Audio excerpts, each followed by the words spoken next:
지금까지 누가 누구에게 어떠한 청구를 할 것인가의 첫 번째 유형에 대해서 보다가 그런 것이 아주 다양하게 볼 수 있는 채권자 대의소송을 갖고 한번 쭉 봤어요. 그다음에 두 번째 타입은 이제 서로 간의 공격 방어 방법을 펼치는 그것인데, 그 중에 이제 대부분은 이제 실체법에서 공부한 이론 갖고 서로 공방 펼치는 것에 대해서 분석해서 나름대로 공방의 인정 여부를 가지고 그 다음 세 번째 타입인 어떠한 판결을 할 것인가의 문제로 들어가는데, 이 공격 방어 방법 중에 대표적인 게 변제항변, 그 다음에 소멸시효항변 등이 있는데, 지금 보려는 거는 상계항변을 한번 봐보려고 그래요. 항변 어제 얘기했듯이 권리 근거의 어떤 규정을 갖고 이제 권리 발생을 원고가 주장을 펼치겠죠. 그것에 대해서 그 발생을 장애한다든지 그 발생을 저지한다든지 또는 그 효과를 소멸시키는 이런 공방이 펼쳐지겠죠. 그래서 그것에 대해서 다시 만약 계약관계로 본다면 권리 발생 사유, 예컨대 계약이 성립해서 매수인은 매도인에 대해서 매매 목적물을 넘겨달라는 권리를 갖게 되고, 매도인은 매수인에 대해서 매매 대급 지급을 요청할 수 있는 권리를 갖게 되죠.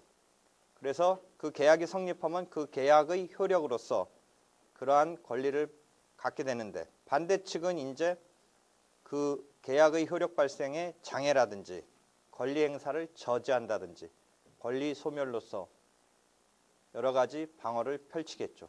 그 다음에 그 기준 시점은 변론 종결시를 가지고 한다라는 거죠. 그래서 이 변론 종결시가 가지는 의미는 아까 기판력의 시적 범위로서의 중요한 의미를 갖는 거고, 또 하나 변론 종결시가 가지는 의미는 현재 이행해소와 장래 이행해소라는 카테고리에서 251조를 보면 장래 이행해소에 대해서 미리 청구할 필요가 있을 때 소의 이익을 인정해요. 그럼 무슨 이야기냐? 원래 이행해소는 현재, 즉 이때의 현재는 변론 종결시예요.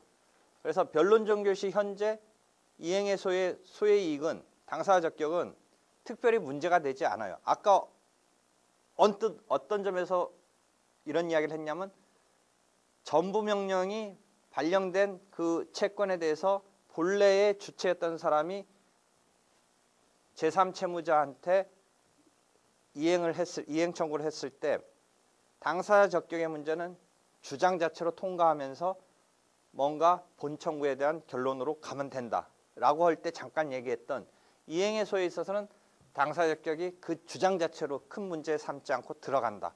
그럼 당사 적격의 표리일체의 객체적인 측면으로 나타나는 게 소의 이익으로서 나타나는데, 주체적인 측면에서 나타나는 게 큰 문제 없듯이 객체적인 측면에서 나타나는 이행해소에 있어서 소의 이익은 큰 문제가 없어요. 보통은 소의 이익은 확인해소에서 문제가 되는 그런 상황이에요. 확인해소의 대상은 여러 가지 확인의 대상으로 등장시킬 수 있는 게 무한정하기 때문에 한번 커트하는, 자르는, 문전에서 한번 커트하는 요소로서 소의 이익이 대단히 중요해요. 소송 요건으로서.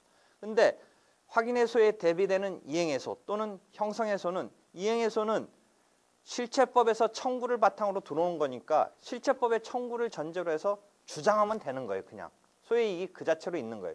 형성해소도 원래 형성이라는 법률 효과의 변동을 가져오는 것은 소 이전의 의사표시로서 되는데, 뭔가 그 중요성이라든지 법적인 것으로서의 안정이나 확정을 할 필요성 때문에 소송상 판결을 통해서 형성의 결과를 얻어내도록 하는 그런 형태를 우리가 형성해소라고 해서 특별히 규정에 의해서 형성적인 결과를 법원이 내려주도록 한 그 패턴이니까, 실제 그런 필요성에 의해서 실체법에 따라서 형성해소의 소해이익은 특별히 문제가 안 된다. 즉 형성해소라고 해서 판결로 형성적인 결과를 내게 하는 것에 대해서 예컨대 누가 누구를 상대로 그런 소송을 낼 수 있도록 이렇게 규정을 하고 있기 때문에 당사자 적격이라는 측면이라든지 그것의 객체적인 측면인 소해이익이 그것에 따라서 하면 되지 특별히 우리가 별도로 더 거기에다가 뭔가를 고민할 필요가 없는 상태에서 통과해 들어오면 된다. 실체법적인 규정인 원고적격, 피고적격, 실체법에서 그런 필요성 때문에 규정을 했기 때문에 소해이익은 그렇게 그 규정에 따라서 해버리면 되는 것이다. 그래서 이행해소나 형성해소는 실체법적인 청구, 실체법적인 형성권에 따른 그대로 소송해 왔을 때 큰 문제는 없는데 확인해소는 그 대상이 무한정하기 때문에 소해이익으로서 한번 문전에서 걸릴 필요성이 있다가 이 소해이익에서 알고 있을 개념인데 그럼 다시 돌아와서 이행해소에 있어서는 특별히 문제가 안 된다. 주장 자체로. 그 다음 당사자 적격은 통과하고 본안으로 가면 된다. 그랬을 때 하나 소해이익이 등장하는 게 251조의 장래 이행해소라는 타이틀 하에 미리 청구할 필요라는 거죠. 그럼 왜 미리 청구할 필요가 있느냐? 현재 돈을 못 받고 있으니까 받기를 원한다 라는 상황에서 현재가 아니라 다음 언젠가 변제기가 오는 이 청구를 지금 시점에서 해결해달라고 하고 있는 것에 대해서는 왜 지금 앞으로 변제기가 올 것에 대해서 판결을 받으려고 하는지에 대한 특별한 이유가 있어야 된다. 그 특별한 이유를 미리 청구할 필요라는 그런 용어를 쓰고 있는 것이다. 그럼 쉽게 얘기한다면 3개월 뒤에 12월 예컨대 12월 말일에 변제기가 오는 것을 지금 10월 말 기준으로 2개월 뒤네요. 2개월 뒤에 변제기가 오는 것에 대해서 10월 지금 말 상태에서 왜 청구하려고 하느냐. 12월에 가서 이게 이행이 안 되면 나는 황당한데 지금 채무자가 그런 의무가 없다라고 다투고 있기 때문에 지금부터 해서 그때 가서 비로소 그런 상황에서 내가 끝나버리면 황당해지니까 지금 가타부타 결론을 받아둬야겠다라는 그런 미리 청구할 필요를 나타내 주어서 소해이익을 통과해야 된다는 거죠. 그때 현재냐 장래냐는 일반적으로는 소제기 시점을 기준으로 뭐 대부분 따져도 큰 무리는 없지만 정확히 말한다면 변론 종결 시점 아까 말한 대로 공방이 펼쳐지는 이런 최종적인 우리가 소송 절차에서 의미는 변론 종결 시점이고 변론 종결시를 기준으로 판단이 내려지는 거니까 이 판단에 나타내주는 시점은 기판력의 시적 범위의 의미에서 시점은 변론 종결시다라는 것이죠. 그래서 변론 종결시 극단적으로 보면 형사사건은 판결이 어느 시점의 상황을 얘기하냐면 범죄 행위로서 행위한 시점을 기준으로 해서 너 나쁜 놈이야. 너 징역 얼마를 해야 돼. 라고 하는 거죠. 형사사건은. 그 범죄를 일으킨 시점에 것을 판단을 하는 거예요. 평가를. 그런데 민사사건은 시시각각 변하는 거고 그 판단의 기준은 변론 종결시인 거예요. 그래서 소제기 시점에는 못 받아서 변제가 없어서 냈지만 극단적으로 보면 변론 도중에 갚아버리면 언제 기준으로는 갚을 의무가 없냐면 변론 종결 시점에서는 갚을 의무가 없게 돼서 원고 청구가 기각되는 거예요. 그러니까 소제기 시점에는 안 갚았기 때문에 변제가 없었기 때문에 그런 상태로 간다면 원고 청구가 받아들여질 상황인데 소송 도중에 갚았다라고 한다면 변론 종결 시점으로 보면 원고의 청구에 대한 채권이 소멸했으니까 원고 청구가 기각되는 것이죠. 그래서 그 의미로서 변론 종결시가 기준이 되는 것이다. 그래서 장래 부분은 변론 종결시를 기준으로 앞으로 다가올 그런 상황에 대해서 지금 미리 청구할 필요가 있어야 된다라는 것인데 그거의 대표적인 게 뭐예요? 아까는 이전 등기 말소 등기만 했는데 이런 상황 한번 보세요. 대표적인 또 소송 유형으로서 자주 등장시키는 소송 유형이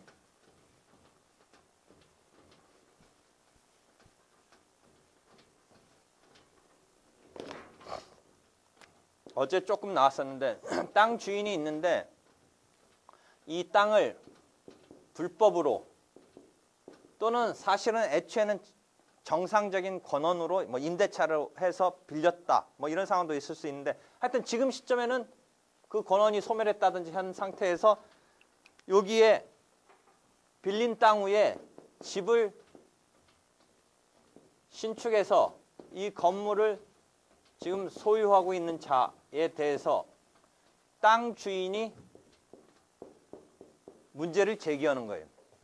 갑이 이 건물을 소유하고 있는 을에게 너 불법으로 내 땅에다가 집을 졌으니까 하고서 지금 싸움이 났어요. 물론 을은 이제 이 땅을 자기가 점유할 뭔가 정당한 권한을 사실상 주장하면서 싸움이 되겠지만 갑의 입장에서는 내 땅에다가 네가 진 것에 대해서 나는 내 땅을 찾아야겠다 해서 보통 들어가는 소송이 토지 인도 청구가 들어가는데 토지 인도 청구만으로 들어가서 이긴다고 하더라도 토지를 이렇게 받기 위해서는 지금 건물이 있으니까 이 건물을 처리하고 받는 게 실질적인 것이지 토지만 돌려받는다는 것은 건물을 어떻게 해결하지 않고서는 실제 집행을 아주 내가 좀 웃기게 말한다면 여러분 무슨 쇼 프로나 약간 마술 프로 같은 데서 나오는데 컵 위에 종이 놓고 있다가 종이 위에 무슨 물건 놓고 종이 싹 빼면 그 종이 위에 있던 물건이 컵으로 똑 떨어져야 되는데 뭐 그런 마술을 생각해 보세요. 그러니까 이 땅을 종이로 한번 받침으로 생각해 보세요. 이 건물을 무시하고 땅만 싹 뺏어낼 수 있겠어요? 마술에서는 가능하겠죠. 뭐 종이 딱 빼고 그 위에 있던 뭐가 그냥 그대로 서 있다면 그게 가능하지만 사실상 못 하잖아요. 그러니까 이런 경우에는 결국 소송 형태가 효율적으로 토지를 인도받기 위해서는 건물 철거가 들어갈 수밖에 없어요.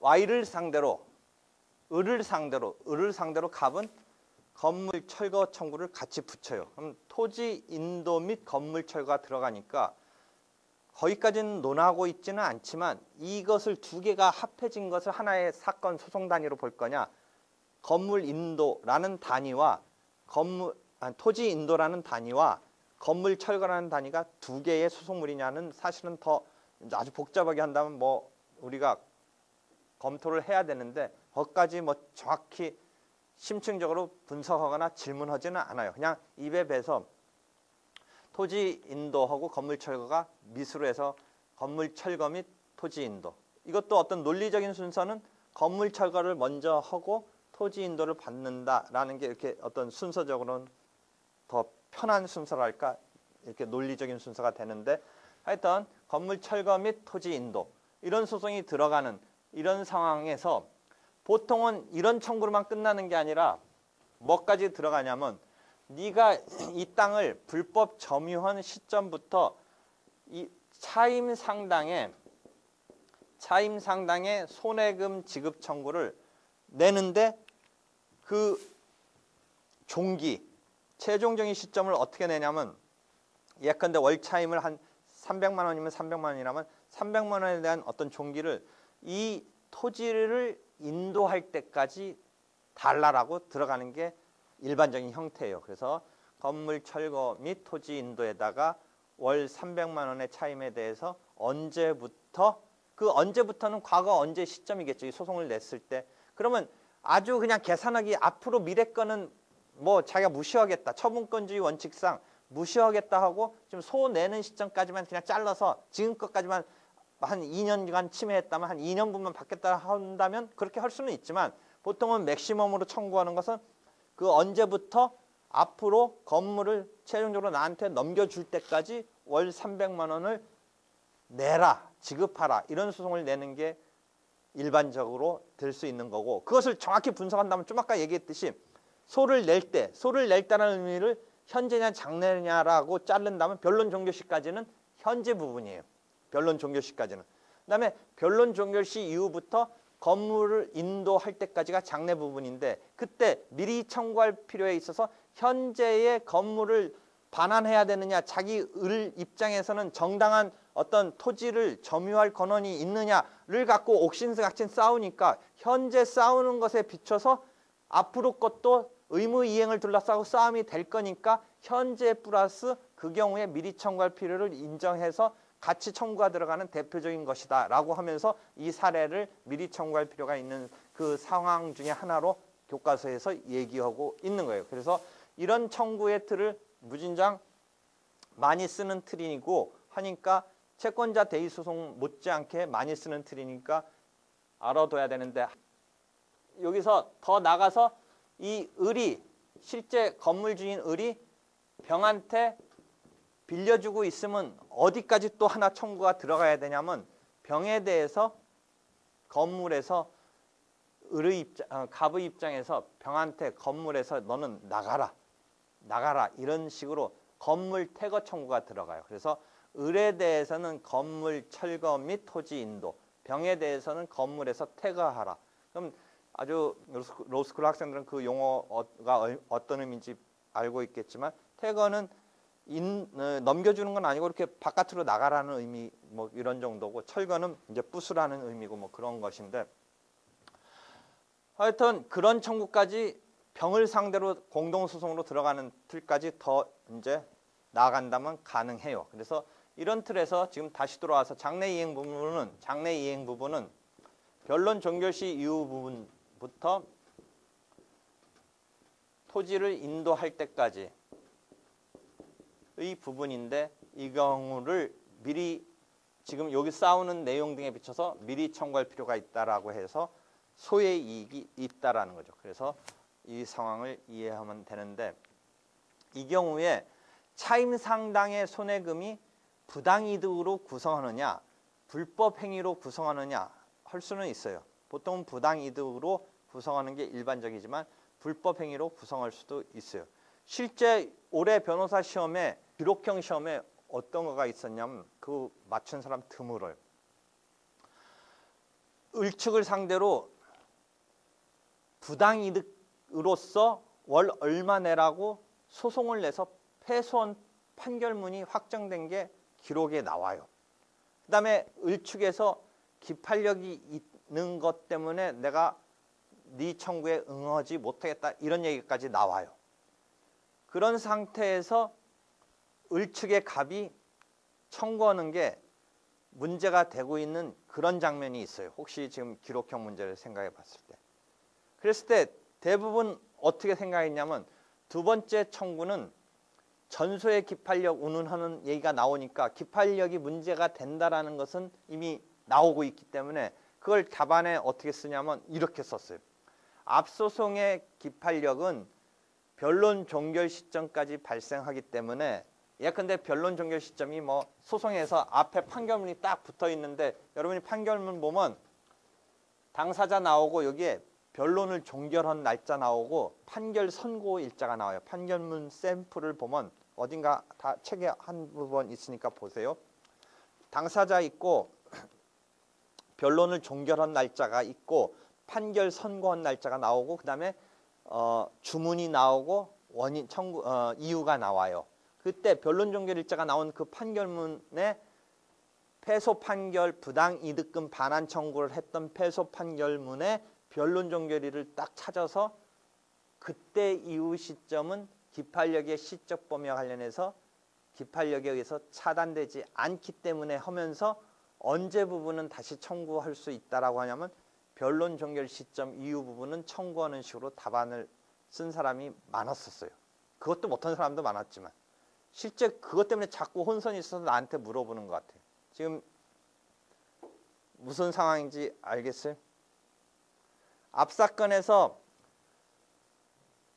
토지를 인도할 때까지 얼마 달라나고 냈다가 패소하고 확정된 판결이 있는데 다시 2차적으로 금액 달라고 들어갔더니 반대 을측에서 그런 판결문이 있어서 기판력이 생기는 것인데 왜 달라고 하느냐라는 방어를 펼치는 그 얘기가 나오니까 앞 사건이 기판력이 걸리겠다라는 것은 알고 있고, 그런데 그 기판력이 어떻게 걸리는지를 생각해 봤더니 앞 사건은 변론 종결 시점 이후 부분은 기판력에 의해서 변론 종결 시점 이후는 괜찮은 거 아니냐 해서 다시 청구하는 그 시점을 변론 종결 시점 이후는 기판력이 걸리지 않고 한다라고 했었어요.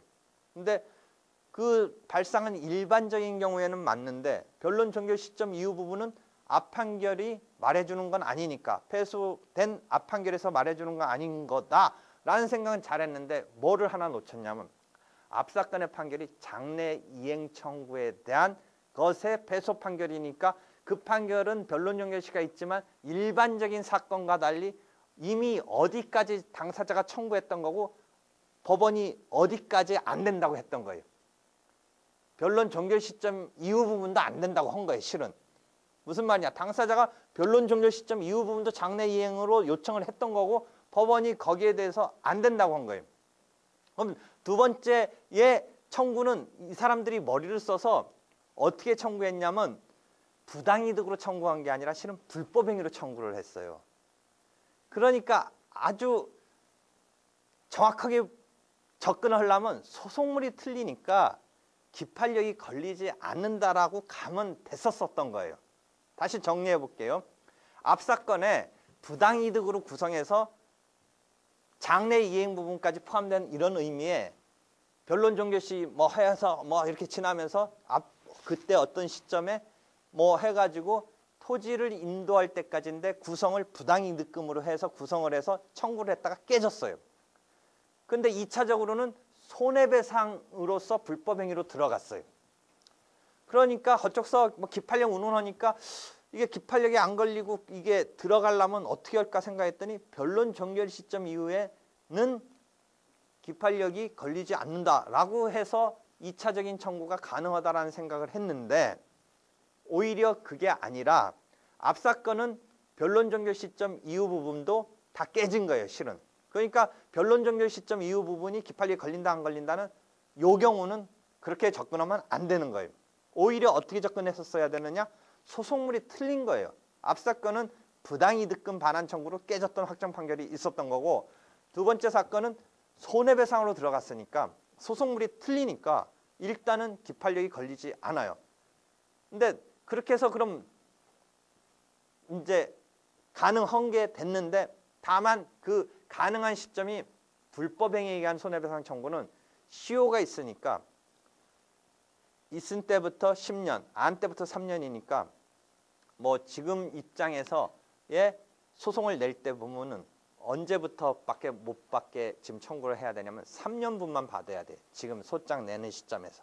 그래서 소장 내는 시점에서 손해배상을 받고자 하는 시작점을 3년 전부터 청구해야 일부라도 패소하지 않고 두 번째 소송이 온전히 받아들여질 수 있는 그런 식의 상황인데 학생들은 내가 채점을 하면서 보니까 변론 종결 시 기준으로 괜찮다라고 생각한 게 많았고 3년 손해배상으로 해서 3년분 청구할 수 있는 것으로 구성한 경우는 거의 없다시피 하지 않았나. 그리고 자꾸 그게 질문을 하는 거 보니까 그게 손해배상으로서 별개의 소송물로 3년의 시효분까지 해서 가능하다라는 발상이 안 됐나 봐요. 자꾸 그게 질문이 되는 것 같아요. 그러니까 지금 소장 쓰라고 한 날짜에서부터 3년분 날짜였었어요. 그게.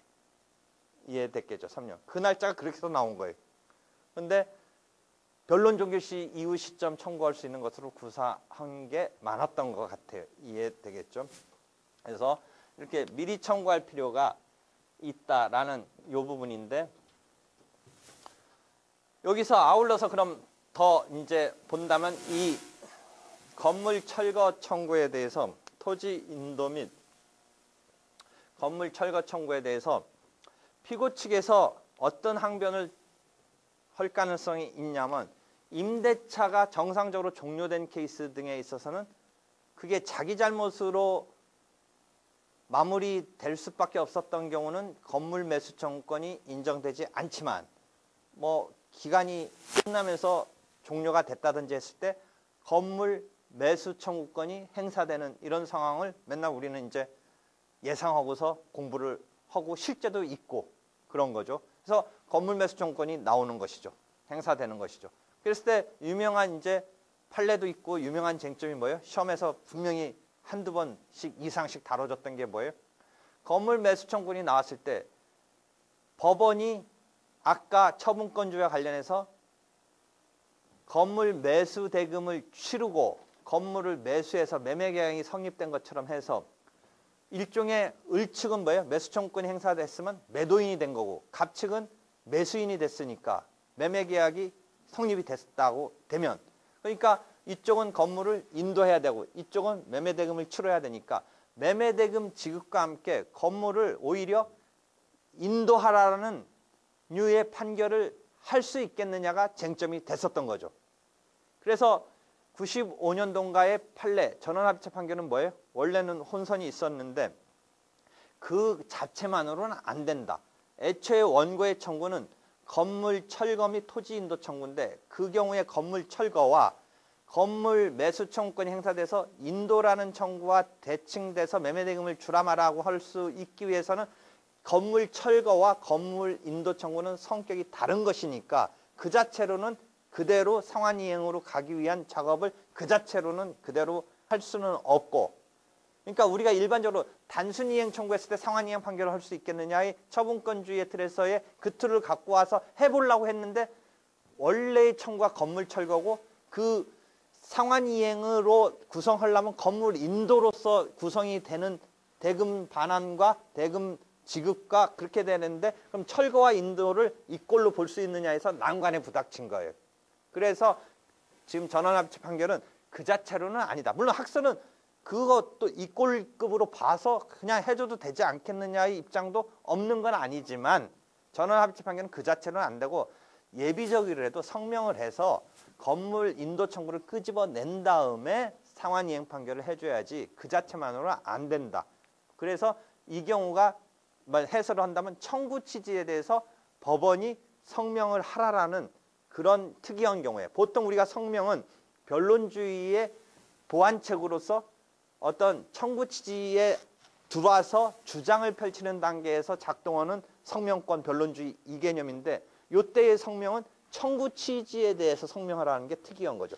주장 자체에 대해서 성명하라는 게 아니고 그런 점이 하나 특이했고 그다음에 청구 취지가 그래서 성명에 의해서 바뀌고 나서 인도로 바꿔줬을 때 대금과 상환으로 하라라는 판결을 할 수 있을 뿐이지 그냥 놔둔 채 건물 철거로 들어온 청구를 놔둔 채 상환이행으로서의 하기 위한 인도라는 것은 끄집어 그대로 이꼴적으로 볼 수가 없기 때문에 그렇게는 해줄 수 없다라는 중요한 판결이죠. 그래서 그게 자주 문제가 되죠. 그거 하나가 문제가 되고 또 하나 문제는 이 건물 매수 청구권이 아까 우리가 기판력의 표준시 이후에 행사됐을 때의 문제에 있어서 건물 매수 청구권의 행사는 차단되지 않는다. 실제 차단되지 않는 논거는 시적 범위로서 차단되지 않느냐 아니면 동일한 소송물의 의미로서의 건물 매수 청구권에 따른 거와 그 매수 청구권 이후에 매매대금 지급 청구이냐와 조금 더 구별을 해야 돼요. 애초에 건물 매수 청구권을 행사를 안 한 채 나중에 행사하면 매매계약이 체결돼서 결국 의뢰 입장에서는 매매대금을 지급을 구하는 청구로 등장을 할 때 애초에 소송과 매매대금 지급 청구는 결국은 소송물이 틀리니까 기판력의 객관적 범위적인 문제에서 문제될 게 없는 것으로 구성할 수도 있는데 건물 매수 청구권이라는 어떤 형성적인 의미의 청구권이 행사됐을 때 형성권의 일반적인 시적 범위에서의 차단되는 문제급으로 보기도 하는데 조금 더 분석한다면 매매대금 지급 청구권까지 온다면 애초에 소송물이 틀려서 기판력이 문제될 필요가 없지 않는가의 문제까지도 갈 수는 있는 거예요. 근데 건물 매수 청구권 자체의 형성권적인 성격으로서 형성권이 변론 종결 시점 이후에 행사됐을 때 기판력에 의해서 차단되느냐의 문제로 등장하는데 차단되지 않는다라는 이런 문제로서 자주 등장하는 것이죠. 그래서 현재 이행해소와 장래 이행해소의 문제로 지금 이 문제를 하다가 거기까지 갔는데 다시 돌아와서 장래 이행해소에서 그럼 또 하나 중요한 건 뭐가 등장해요? 지금 기준으로 장래 토지를 인도할 때까지 아까 말한 대로 월 얼마를 지급하라는 소송을 자기가 나름대로 미리 청구할 필요가 있다라는 소외이익을 나타내서 통과해서 결국 승소 판결을 얻어냈는데 스스로 그렇게 미리 받겠다고 무언가 이유는 알 수 없지만 아까 말한 대로 처분권주의 때문에 이미 손해를 발생하고 있는 변론 종결 시점 부분만까지 청구할 수도 있지만 자기가 토지 인도까지 청구했는데 상황이 어떤 상황이 번지고 있는 거가 하나 또 계속 질문이 되는 거예요. 그 뒤에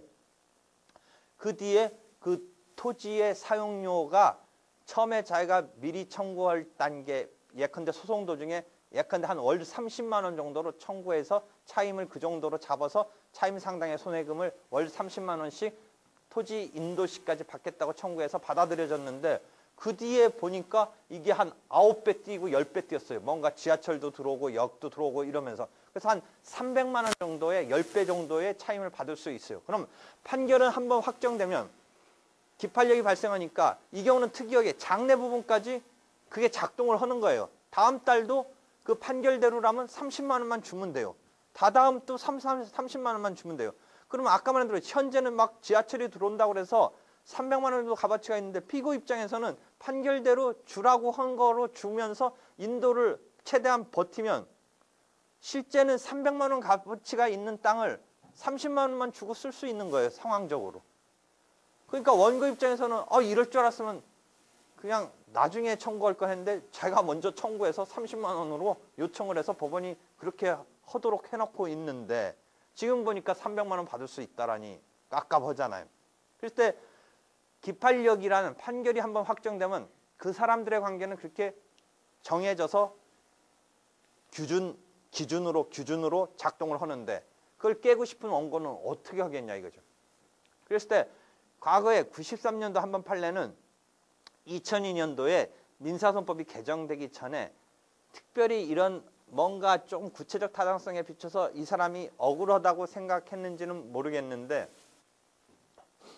그 월 차임 한 30만 원을 가지고 예상해서 앞으로도 계속 지금 복덕방 등에 물어봤더니 한 30만 원 정도의 차임을 받을 수 있다라고 해가지고 여러분이 이제 기록형에 보면 뭐 복덕방이 그 시세 같은 거 나타냈다든지 아니면 또 조금 더 정식으로 한다면 뭐 감정이네 감정 결과가 있다든지 해서 붙어요. 그래서 30만 원 정도의 어떤 차임을 받을 수 있다고 판단해서 지금 것이 앞으로도 계속 될 거라고 전제해서 월 30만 원씩 그 건물을 인도할 때까지 달라라고 장래 이행 부분까지 걸어서 판단이 받아들여져서 확정됐는데 그 뒤에 갑자기 한 300만 원 정도의 값어치로 받을 수 있는 상황이 번졌는데 이 사람 입장에서는 판결문이 자기 입장에서는 어떻게 본다면 좋은 쪽으로 작동할 수도 있는데 이 경우는 오히려 악재가 되는 거예요. 30만 원으로 확정된 관계가 오히려 악재가 된 거죠.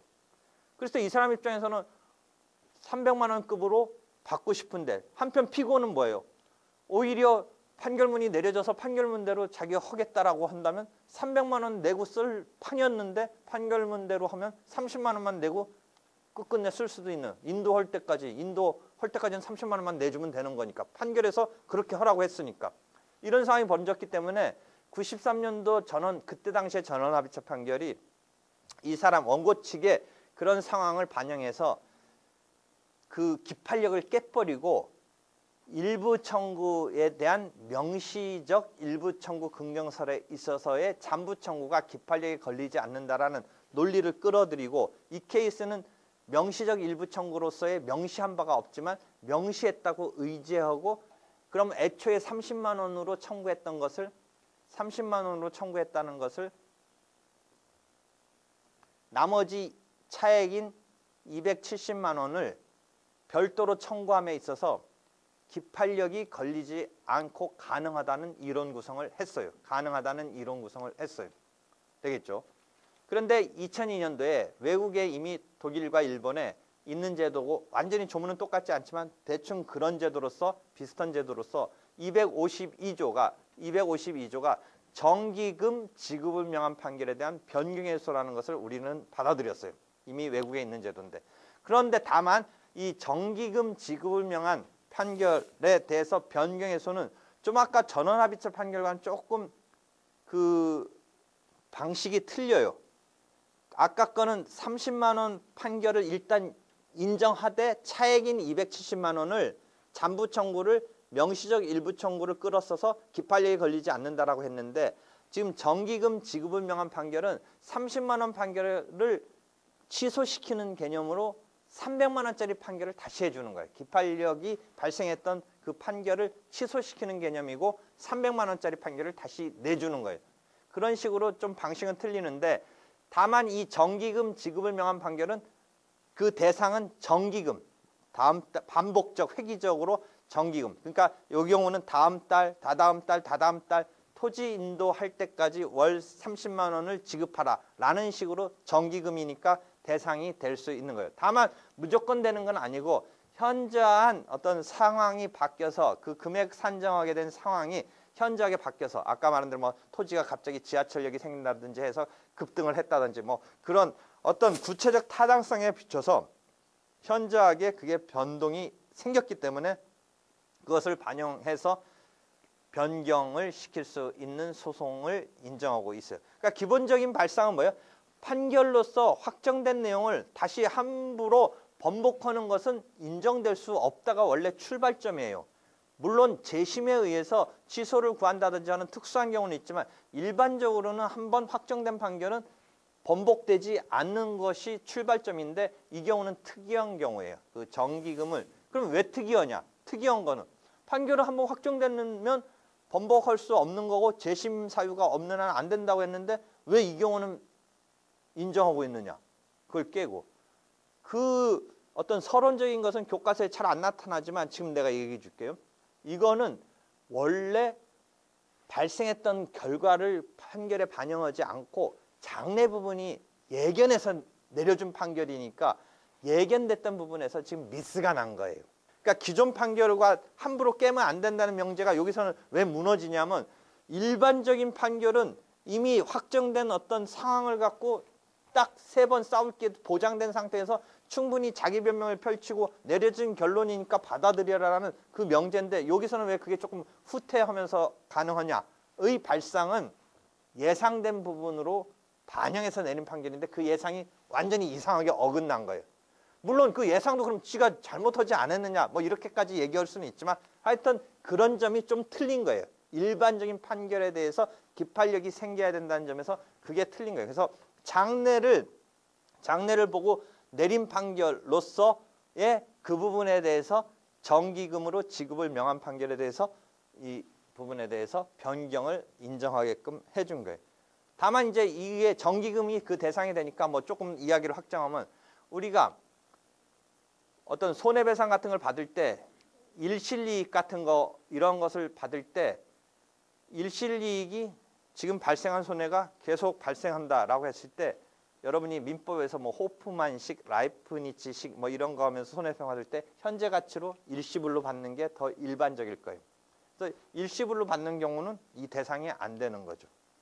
정기금을 대상으로 하니까. 물론 해석상 일시금의 경우도 뭐 장래 부분을 지금 현재 가치로 일시불로 받는 거라면 뭐 굳이 구별할 필요 뭐가 있겠느냐라고 하는 것인데 일단은 규정상으로 해석한다면 정기금을 대상으로 하는 것이죠. 한편 이야기는 조금 빠져서 여러분이 민법적인 얘기인데 이 정기금으로 주는 거랑 일시금으로 주는 거에 뭐 그런 것에 있어서 정기금으로 판결을 내리는 것이 법원이 당사자의 어떤 사회보장, 그러니까 사회보장은 아니죠. 보장적인 측면에서 일시불로 줬다가 확 날릴 수가 있기 때문에 오히려 정기금으로 주는 게 이 사람의 보장적인 내용에서 의미가 있기 때문에 경우에 따라서는 정기금으로 주는 이런 판결을 배려도 해줘야 돼요.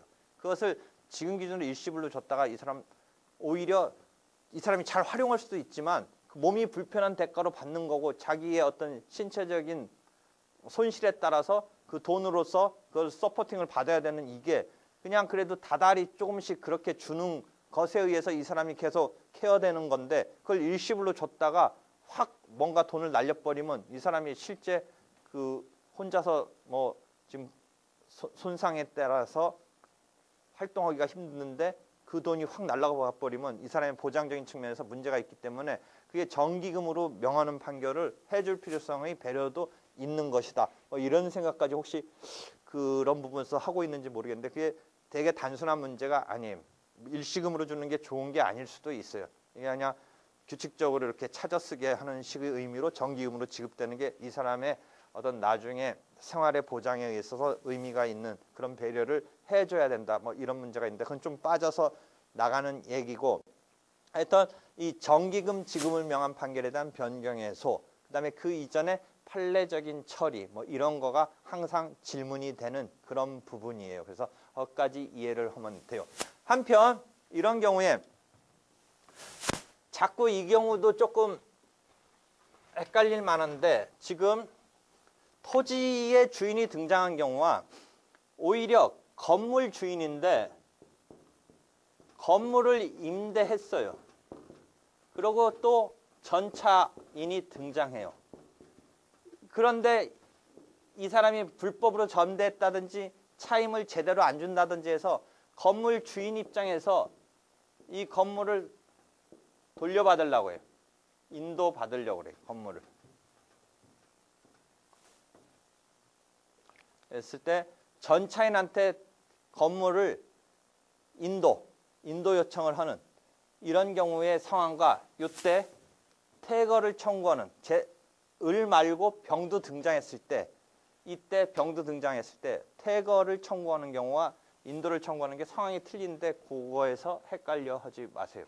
그래서 건물 주인 입장에서 빌려주고 전차인이 등장할 때는 그 전차인한테 인도를 요청하는 거죠. 왜냐하면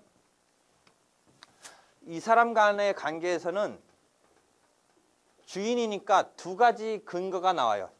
이 임차인한테는 임대차 종료를 기하로 돌려달라. 아까 임대차 관계에서 임대인이 임차인한테 임대차가 끝났으니까 임대 목적물을 이제 나한테 돌려주라 라는 청구가 있을 수도 있고, 소유권에 기해서 청구할 수도 있어요.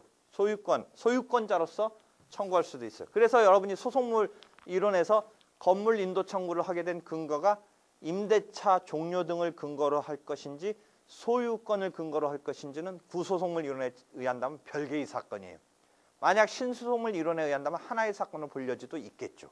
그렇지만 실무적으로 보면 임대차 종료를 원인으로 한 건물 반환의 의미의 건물 인도와 소유권자로서 건물을 내가 주인이니까 너 나한테 이제 끝났으니까 건물 돌려달라고 했을 때 끝났다는 다음부터는 불법 점유니까 소유자 입장에서는 소유권으로서 내 물건 찾겠다는 의미의 반환 청구로서 인도 청구가 두 가지 있을 수 있는데, 한편 전차인과의 관계는 자기는 직접 관계가 없으니까 임대차 관계로 반환을 요청하는 게 아니고 전차인한테는 소유자의 의미에서 인도 청구를 하는 거예요. 소유자의 의미에서. 그래서 소유자의 의미에서 전차인한테 인도 청구하는데, 이쪽 토지를 빌려줬다가 건물을 빌린 사람이 짓고 그 지금 현재 사는 사람의 병이 등장할 때 병한테 이 경우는 퇴거를 청구하는 거지, 건물 자체는 이때는 주인이 아니죠. 자기가. 오른쪽 그림에서는 갑이 건물 주인은 아니니까 이때는 건물 병한테 인도하라 이런 게 아니죠. 그러니까 을한테 건물 철거가 들어가고 병한테는 건물에서 퇴거하라는 게 들어가는 게 오른쪽 그림이고, 왼쪽 그림은 병이 등장했을 때 전차인한테 건물 인도 청구가 들어가는 거죠. 한편 여기서 임대인하고 이렇게 해서 임대인이 등장하는데 이 전차인까지는 아직 등장하지 않은 상태에서 Y는 X한테 건물을 인도하라라고 X가 승소 판결을 받았는데 변론 종결 시점 이후에 병이 등장하는 이런 상황이에요. 이번은 그러니까 애초부터 병까지 파악되고 있는 상황이 아니라 이번은 그러니까 Z로 얘기하죠. 그러면 이제 헷갈리니까 Z라는 전차인이 애초부터 파악되고 있는 뭐 이런 상황에서의 분쟁이 아니라 일단은 반환을 해라 라는 거고, Y와의 관계에서 Y는 나름대로 뭔가 건물을 계속 점유 사용할 어떤 얘기를 하면서 싸움이 됐겠죠. 그랬을 때 X가 Y를 상대로 해서 이겼어요. 그래서 건물 인도하라 라는 판결이 내려졌는데 변론 종결 시점 이후에 Z한테 넘겼다, Z한테 다시 빌려줬다, 이런 상황이 벌어져요. 실제 그런 상황이 빈번하게 있어요. 약간 악질적으로 Y가 졌으니까 이제 전전 이렇게 시켜가지고 X의 어떤 소송상의 그것을 무력화시키는 그런 악질적인 경우도 있을 수 있어요. 이랬을 때 Y로부터 Z로 넘어가지 못하게 뭐 하는 것은 변론 종결 시점 이후에서는 뭐 판결문이 나왔으니까 그 다음 문제로 생각해야 되는데, 넘어갔을 때 그 다음 문제로 생각해야 되는데, 만약 소송 도중이라면 Y로부터 Z로 넘어가지 못하게 하려면 애초에 가처분, 처분금지 가처분 같은 것을 걸어놓고 시작했었으면 그러지 못하는 이런 상황으로 갈 수 있는데, 우리는 소송상 Z한테 이 물건을 팔거나 넘기는 등의 행위를 금지시키지는 않고 있어요. 그러니까 애초에 그런 효과를 보려면 처분 금지 가처분을 걸었었어야 되는데, 검토 끝에 걸면 되는데, 혹시 안 걸었으면 제3자한테 양도하는 것을 막을 길은 없어요. 그럼 제3자한테 Z한테 소송 도중에 만약 양도가 됐다면 Y로부터 Z로 이 소송을 승계시키는 작업을 해야 돼요. 그 다음에 아까 다시 원점으로 가서 얘기는 그런 상황이 아니라 소송이 끝나고 Z한테 넘어간 거예요. 소송이 끝나고 Z한테. 그럼 소송이 끝나고 넘어간 것은 뭐 어떻게 해볼 수가 없어요. 그럼 소송이 끝나고 넘어간 것은 결국 어떤 국면이냐면 변론 종결 시점 이후에 승계인으로서 판결의 효력을 미칠 수 있겠느냐의 문제의 국면으로 들어가요. 그래서 판결이 끝났을 때 변론 종결 시점 이후에 변론 종결 후에 승계인으로서 218조 1항의 원래 기판력의 주관적 범위는 상대적 효력에 있는데, 상대적 효력인데 제3자가 등장했을 때 확장시킬 수 있느냐에 있어서 확장되는 경우에 앞에서 계속 얘기했던 218조 3항이 소송 담당 등에 있어서 원래의 이익 기속 주체에게 기판력의 주관적 범위가 확장되는 경우를 한번 설명했는데, 지금 등장시킬 수 있는 상황은 변론 종결 후에 승계인으로서 218조 두 번째 문장에서 기판력의 주관적 범위를 확장시킬 수 있는 상황이에요. 그럼 승계는 분명히 있었는데 변론 종결 후에 승계인에 대해서 기판력을 확장시키기 위해서는 여러분이 교과서에 또는 문제집에 막 두세 페이지에 걸쳐서 여러 가지 학설 비슷한 논거하에 복잡한 얘기가 펼쳐지는데, 기본적으로는 이렇게 생각하면 돼요. 왜 상대적 효력에서 확장하려고 하느냐? 만약 상대적 효력만에 그친다면 좀 아까 같이 판결이 내려지고, 즉 변론 종결 이후 시점에 제3자한테 팔아버리면 이 판결을 휴지 조각처럼 무력화시킨다. 상대적 효력에 그치기만 한다면. 그랬을 때 이 1, 2년 걸려서 받은 판결이 슬쩍 변론 종결 후에 의리치고 나서 자기 누구 동원해서 병한테 슬쩍 넘기면 이 판결문은 휴지 조각에 불과하다. 그래서 판결의 실효성을 위해서는 변론 종결 후에 어떤 특수한 어떤 상황에서 이 사람을 잡아채야겠다라는 판결의 실효성 확보에 이런 하나의 이쪽의 이익이 있는 거예요. 한편 병의 입장에서 보면 자기가 지금 의뢰로부터 어떤 빼돌리는데 했다는 나쁜 쪽 상황도 있을 수 있지만 정당하게 샀어요. 병이 정당하게 뭔가 샀어요. 그런 상황에서 갑자기 자기는 소송 판결이 내려지는 과정에는 자기가 공방을 펼친 장면이 하나도 없고 의리 공방을 펼쳐서 의리 뭐 하여튼 졌는데, 자기가 나중에 졌음을 뭐 알고 샀든 모르고 샀든 뭔가 하여튼 샀는데, 적어도 판결의 결과인 그 기판력이 생긴다라는 것의 의미는 내가 계속 뭐라고 얘기하냐면 자기 책임으로서 의미를 강조하는 입장인 나로서는 병은 의리, 갑과 싸운 결과로서의 판결인데, 병 입장에서는 나는 거기에 한 번도 내 주장을 펼칠 기회에 그런 상황이 없었는데 왜 나보고 그 판결을 받으라고 하느냐의 이쪽에 이익이 있어요. 판결의 효력이 생긴다는 것은 그게 공적 판단에 대한 법적 안정이라고 생각하는 그 점에 대해서 자기가 주장을 펼칠 기회를 보장받은 데 따른 자기 책임으로서 이제는 그것을 기속 효력을 받아야 된다라는 그 두 번째 입장을 강조한다면, 병은 을과 갑 간의 이 싸움에서 자기 주장을 펼치고 자기가 개입하고 자기 결과라고 할 여지가 하나도 없다라고 얘기할 수도 있다라는 거죠. 그랬을 때 아까 이쪽에서의 플러스적인 어떤 그런 이익과 이쪽에서의 그 저항하고자 하는 어떤 그 이익이 충돌했을 때 어디서 적절한 시점에서 이 사람한테 판결의 효력을 생기게 할 건가를 속아내는 작업을 하기 위한 이론적 근거를 두세 페이지에 걸쳐서 설명하고 있는 거예요. 그러니까 기본적으로는 뭐다? 판결의 실효성 확보라는 쪽에 이쪽의 싸움과 여기는 자기가 절차 보장을 받지 아니한 채 자기는 관여하지도 않은 판결을 왜 나보고 받으라고 하느냐의 이런 이익과의 싸움에서 어떻게 잡아낼 거냐의 문제예요. 그랬을 때 그래서 나오는 것 중에 하나가 뭐예요? 애초에 이 청구가 물권적 청구냐 채권적 청구냐 등에 따라서 물권적인 청구면 좀 더 대세적인 효력을 미칠 수 있는 거고 채권적인 효력이면 대인적 효력에 그치니까 그것을 여기에 도입해서 본다면 이런 사람이 등장했을 때 Z라는 사람이 등장했을 때 애초에 소송물을 어떻게 내세웠던 게 좀 더 이 사람을 잡아치기가 쉬워요? 소유권에 기해서 반환 청구를 한 게 이 사람 잡아치기가 쉬운 거예요. 만약 임대차를 근거로 해서 반환 청구를 했으면 대사인적 효력에 불과하니까 을에 연결된 병을 잡아채기는 아까 말한 대로 채권적 청구권은 사인적 효력에 불과하다라고 하는 것에 의한다면 소유권으로 내서 청구를 했던 게 잡아채기가 쉽다는 거죠. 그런 싸움을 하는 거예요. 그러니까 바탕하에 그 교과서를 읽으면 돼요. 한편 Z라는 사람이 자기 고유한 방어 방법이 있으면 어떠냐?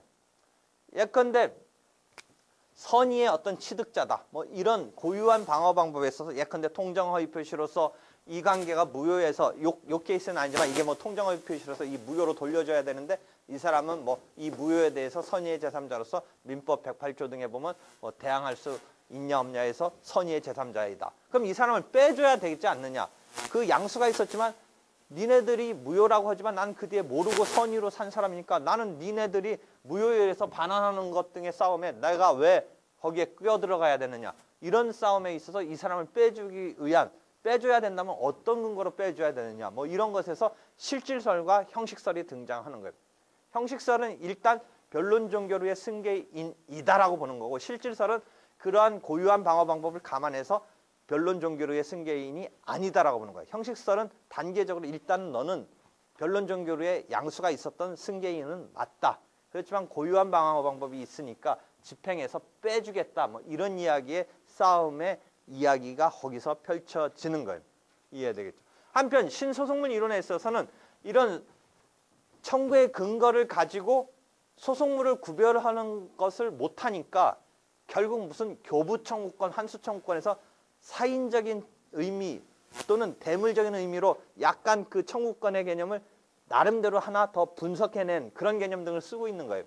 구소송물 이론에 의하면 이게 별개의 소송물이니까 이것에 따른 구별에 의해서 아까 좀 더 이 Z를 변론 종결후의 승계인으로 끌어들이기가 쉽냐 어렵냐의 구별적인 얘기를 할 수 있는데 신소송물 이론은 이런 청구냐 구별하지 않고 하나의 소송물을 보니까 그 얘기를 진전시키지 못하니까 스스로 그런 비슷한 개념인 교부 청구권과 환수 청구권이라는 개념을 설정하고 있는 거예요. 그래서 그런 틀에서 3페이지 정도의 내용을 보면 그것을 미리 이렇게 보면서 이해를 하면 아 이게 이런 싸움이구나라는 것을 우리가 감지하면서 이해를 하면 조금 편한데 여러분이 그걸 무시하고 그냥 그것을 3페이지 정도의 얘기를 이해하려니까 그게 힘든 거예요. 오히려 간단하다니까요. 그런 이론 다 무시해도 사실은 돼요. 그냥 직감적으로 이놈을 판결의 효력을 미쳐야 돼서 채겠다.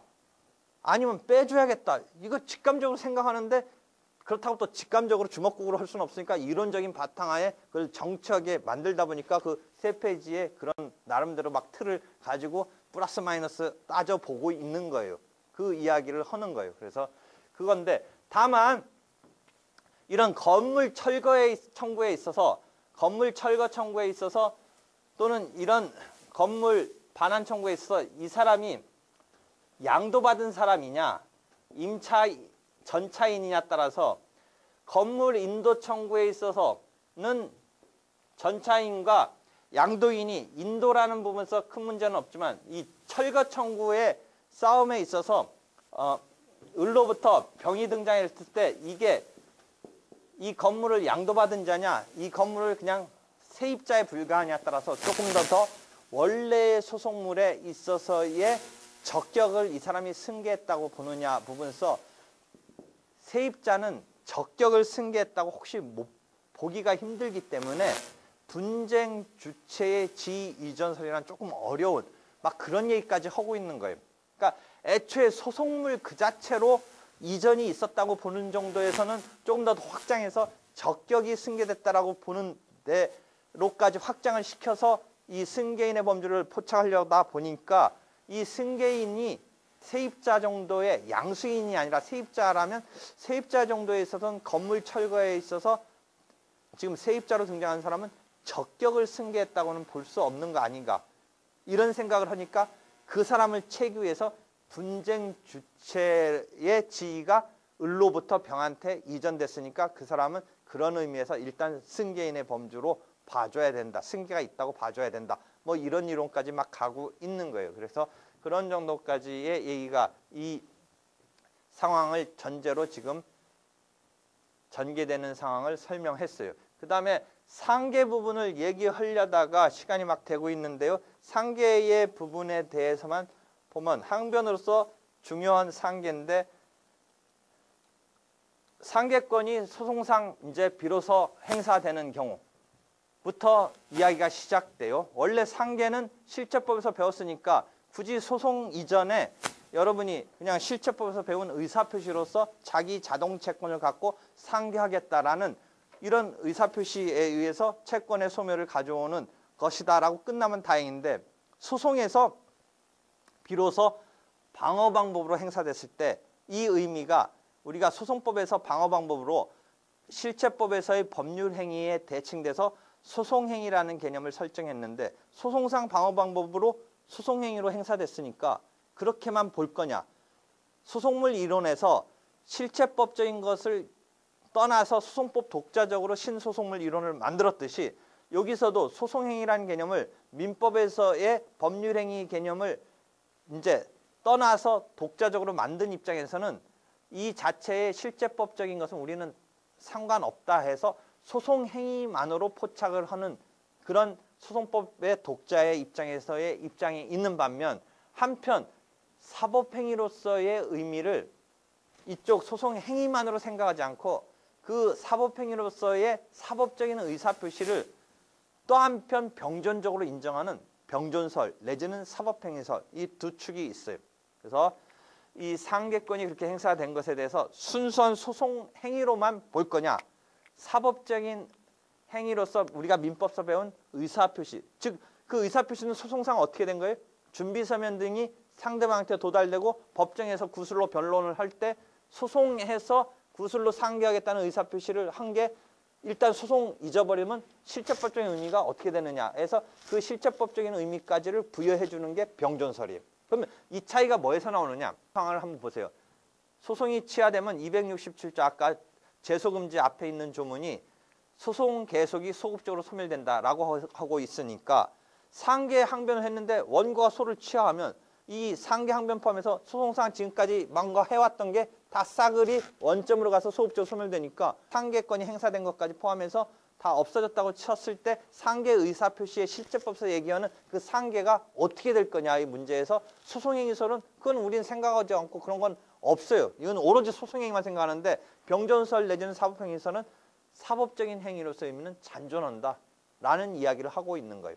그럼 이 차이가 무슨 차이가 있는지는 상계 말고 만약 같은 형성권 중에 예컨대 취소권, 해제권 같은 경우를 생각해 보세요. 해제권을 소송상 자기가 해제하겠다고 어떤 계약에 대해서 해서 의사표시를 하고 변론을 하면서 도달돼서 해제된 줄 알았는데 원고가 소를 취하했어요. 그래서 소급적으로 소멸됐어요. 근데 해제권 행사 기간인 제척 기간이 요 무렵에 도가했어요. 그러면 애초에 소송상 행사했을 때 그게 유효하게 끝내 갔으면 해제됐는데 소처에서 소송행위로서 측면이 없어졌는데 사법행위로 측면에서 있느냐 없느냐가 여기서 차이가 나요. 사법행위로서의 측면이 살아있다라고 잔존한다고 본다면 해제권 행사에 기간이 도가했던 어쨌든 살아있으니까 괜찮은데 만약에 순수한 소송행위설로 본다면 해제권 행사가 했던 것이 잔존하는 부분이 없다라면 이제 해제권 행사를 했더니 예컨대 제척기간이 도가해서 못한다든지 이런 차이가 벌어져요. 그럼에도 불구하고 소송행위설이 그런 부분에서는 오히려 약점이랄까 합리적으로 볼 때는 병존을 유지해 주는 게 사법적인 효과가 그런 케이스에서는 살아있는 게 낫다라고 볼 수 있지만 아까 말한 대로 이런 것은 관념적인 학설에서는 소송법 독자적으로 이 소송행위라는 개념을 포착하는 입장을 고수하는 한은 소송행위설을 취할 수밖에 없어요.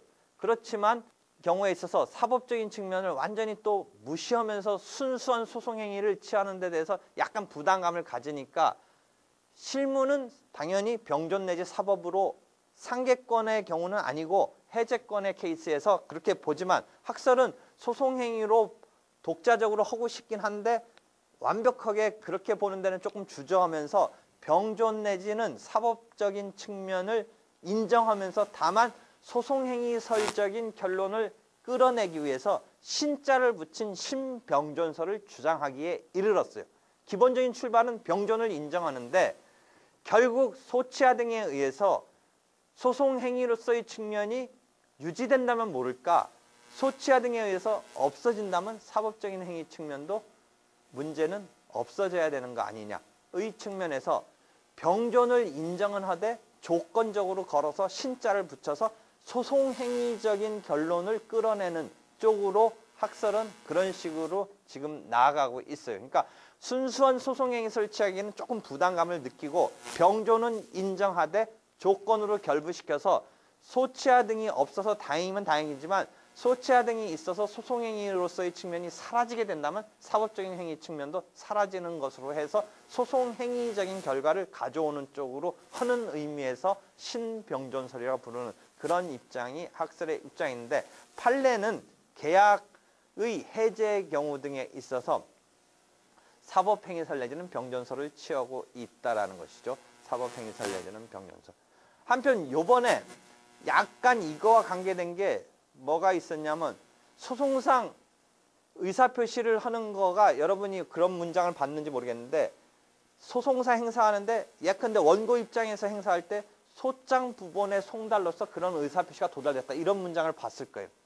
물론 피고 측이 할 때는 뭐 방어 방법으로 변론해서 하고 하는데 그 소장 부본 송달로 해서 이제 의사표시를 이제 도달시켰다. 뭐 이런 얘기가 나오는데 요번 기록형의 문제에서 아까 그 채권자 대위 소송에서 뭐가 하나 있었냐면 공시송달로 진행이 됐어요. 공시송달로. 공시송달의 경우는 송달이라는 말은 쓰지만 의사표시가 완벽하게 교부송달처럼 도달됐다고 보기에는 좀 뭐하니까 그 케이스 사례에서 공시송달로 도달된 케이스에서 있어서 이 의사표시가 과연 도달됐다고 볼 것이냐. 사법행위로서의 도달 뭐 이런 걸 따질 때 소송행위 사법행위 도달 따질 때 공시송달은 소장 부본의 송달 이 부분이 교부송달이 아니라 공시송달이니까 도달 문제가 평범한 정상적인 소송과 달리 공시송달로 진행된 경우에는 도달 여부를 문제 삼아야 된다라는 류의 상황이 하나 이번 기록형인지 어딘지 도사리고 있었어요. 그래서 거기까지 이해를 하면 되고요. 상계의 경우는 역시 조문이 216조의 2항에 이유중의 판단임에도 불구하고 기판력이 생기니까 소송법적인 문제는 실체법적인 문제는 최근에 논란이 있던 것을 전원합의체로 중요하게 정리해준 판결이 하나 나왔어요. 어떤 거냐면 민법 498조에서 상계가 허용될 거냐 부분에 조문이 있는데 그것을 따질 때 압류된 시점에서 이미 상계 적상 상태가 와 있다든지 아니면 그 뒤에 온다고 해도 자동채권이 먼저 변제가 빨리 와야 된다. 뭐 이런 부분에 관한 논란. 어느 부분인지 알겠어요? 그 부분이 최근에 전원합의체 판결로 정리가 됐어요. 그래서 과거에 논란은 됐었던 거고 아마 내가 볼 때 논란이 있었던 거고 요 498조 지급금지 채권이와 압류됐던 이런 채권을 수동채권으로 하는 상계금지가 이 상계의 기대권을 보장한다는 측면에서 다수 의견과 소수 의견이 나뉘고 기존에도 학설이 나뉘고 판례도 조금 분분명하게 얘기했던 부분이 있기 때문에 이번 전원합의체 판결로 정리가 됐는데 요거네요. 2012년 2월 16일인데 이미 이 내용은 뭐 학설로도 충분히 얘기됐고 했던 부분이니까 판례는 전원합의체로 최근에 2월에 나왔지만 내용은 이미 다 교과서 어딘가 서로 싸우고 있었던 내용인데 이렇게 정리됐어요. 그래서 실제 시험 문제가 이런 부분서 이제 이 판결대로 하면 정답은 하나겠지만 혹시 반대 입장도 유력하니까 두 가지 타입을 비교해서 문제를 내겠죠. 아마 이번 모의 시험에도 한번 나온 것 같아요. 이번 모의 시험에도 요 상황이 나왔던 것 같아요. 그래서 전원합의체 판결이 있으니까 이것을 다시 한번 확인이 안 된 사람은 확인을 하면 되고요. 실제법에서는 그런 문제가 있지만 다시 소송법으로 들어온다면 소송법에서는 216조 2항을 놓고 논란이 벌어지는 것은 기판력은 대항한 수익에 한해서 발생하는데 그럼 이게 중복재소에 있어서 상계 항변에 제공된 채권을 직접 청구를 했을 때 항변으로 쓰이고 있는 상계의 자동 채권과 직접 청구한 채권 간에 항변이 선행할 수도 있고 직접 청구한 게 선행됐고 항변을 후행적으로 쓸 수도 있는데 굳이 그것을 항변 선행령, 별소 선행령을 구별할 필요는 없어요. 일본에서는 구별해서 논하는데 우리는 구별하지는 않는 것 같아요. 하여튼 그런 타입은 뭐 별소 선행령이 있을 수도 있고 항변 선행령이 있을 수도 있는데 일반적으로 상계 항변으로 지금 항변으로 쓰고 있는 그 채권을 별도로 청구했을 때 이 경우에 중복재소에 걸리느냐 아니냐인데 하나는 방어 방법이고 하나는 청구니까 중복재소에 걸리지 않는다가 지금 일반적인 판례와 학설의 대부분의 입장인데 나 같은 경우는 뭐 여기서 조금 더 그냥 부가 말을 한다면 나는 중복재소에 걸렸으면 좋겠다는 입장이에요. 그 근거는 기판력 부분서 기판력이 이유증의 판단임에도 불구하고 기판력이 발생하니까 중복재소에서 이것을 중복재소 걸지 않고 그대로 놔두면 앞사건의 판단과 직접 청구한 판단이 혹시 엇갈리면 이 판결에 모순저촉이 생길 여지가 있기 때문에 나는 하나는 방어 방법으로 쓰이는 거고 하나는 별도의 청구이지만 중복재소로서 상계의 경우는 걸 필요가 있지 않을까의 생각이긴 한데 일반적인 입장은 판례 학설의 입장은 중복재소에 걸리지 않는다예요. 그래서 상계는 216조 2항을 통해서 여러 가지 쟁점을 6, 7개 소송 절차 전체에서 발생시키고 있어요. 예컨대 이런 경우죠. 기판력의 경우에 지금 객관적 범위에서 문제가 되고 중복재소에서 문제가 되죠. 그다음에 이 경우는 조문에 있는 건 아니지만 아까 상계 항변을 형성권의 변론 종결시 이후에 행사됐을 때 차단시킬 수 있느냐 이런 쟁점이 또 하나 있죠. 그다음에 216조의 어떤 주문 중의 판단에 대한 기판력의 예외로서 상계 항변의 그 특수성이 반영된 것이 항소 이익 등에서도 나타나고 있어요. 예컨대 변제 항변을 하고 그 다음에 상계 항변을 예비적이랄까 후순위적으로 했는데 변제 항변이 안 받아들여지고 결국은 갚아서 이긴 게 아니라 상계 항변으로 자기 채권을 제공하면서 피고 입장에서는 이겼다고 했을 때 자기 불만은 뭐냐면 변제로 이기고 싶다라고 했을 때 보통은 전부 승소자는 항소에 이겼고 피고 입장에서 청구가 기각됐고 그 다음에 사실은 기각됐지만 변제가 받아들여진 건 아니고 상계가 제공된 경우라고 했을 때 변제와 상계 항변은 이유의 어떤 방어 방법이긴 하지만 느낌뿐만 아니라 실제가 틀린 거예요. 상계 항변은 자기 채권을 제공하고 이긴 거고 변제는 뭐예요? 원고의 소구 채권 자체를 무너뜨린 거잖아요. 소구 채권이 있고 자기가 자동 채권이 있고 그 채무 소멸 사유로서 상계에 의한 소멸로서 막아내긴 했지만 자기 채권을 제공했다는 점에서 그 다음에 이 자기 채권을 제공한 것은 한번 제공된 것으로 해서 판결이 확정되면 기판력이 발생해서 그것에 대해서는 다툼을 할 수 없기 때문에 항소에 있어서 변제 항변으로 이기고 싶다는 피고의 승소는 했지만 항소의 이익을 인정한다라는 특수성을 갖고 있는 거예요. 같은 방어 방법이지만 변제 항변이 받아들여지지 않고 상계 항변이 받아들여졌을 때 그 자기 채권을 제공했다는 점에서 기판력 등이 생기면서 불리하다라는 그런 게 실질적으로 있기 때문에 형식적 불복설이라고 해서 항소 이익을 판단함에 있어서 판례 학설 등의 입장인 형식적으로 결과인 주문을 갖고 비교했을 때는 청구 기각이라는 결론은 다를 거가 없기 때문에 굳이 네가 불만이 뭐냐라고 할 수도 있지만 상계 항변을 제공해서 이긴 것은 기각을 피고 입장에서 기각이지만 주문으로서는 변제나 상계 항변이나 똑같은 기각으로 실질적으로는 문제가 있지만 형식적으로는 불복할 이유가 없다라고 볼 수 있지만 상계 경우만은 그 예외로서 불복을 인정해 준다. 그래서 형식적 불복설에서도 예외로서 그 상계 항변을 제공해서 상계를 자동채권으로서 제공해서 이긴 점에 대해서 불만이 있는 그 상황을 반영해서 항소의 이익을 예외적으로 인정한다라는 그런 특징이 있다. 그래서 5, 6, 7가지의 상계 항변이 소송법적으로 문제를 일으키는데 아울러서 민사법 전체적으로 보면 민법에서의 498조 등을 통해서 민법적으로는 뭐예요? 일단 상계가 허용될지 여부가 검토가 돼야 돼요. 상계가 금지되는 소구채권으로 등장했을 때 그 다음에 실제 전화합의체 판결 중인 상황까지 번지고 있는 그런 상황. 그 다음에 상계가 허용된다고 했을 때 그 다음 문제는 상계가 허용되느냐 다음 단계에서 뭐예요? 상계 충당하는 막 그런 것을 질문을 던지는 하여튼 상계에 있어서는 상계가 가능한지 여부가 통과한 다음에 그 다음 질문 들어가는 게 상계 충당하는 막 수치적인 문제까지 들어갈 가능성이 있기 때문에 준비는 해야 돼. 거기까지 하면서 실체법적인 그런 문제가 있는데 나는 지금 소송법적인 측면만 얘기를 해주는데 한 5, 6, 7가지의 쟁점이 있다라는 거죠. 그렇게 해서 방어 방법에서 문제되는 상계 항변이고 어쪽 건물 매수 청구까지 얘기를 했고 하여튼 수고했어요. 여기까지만 할게요. 네, 네.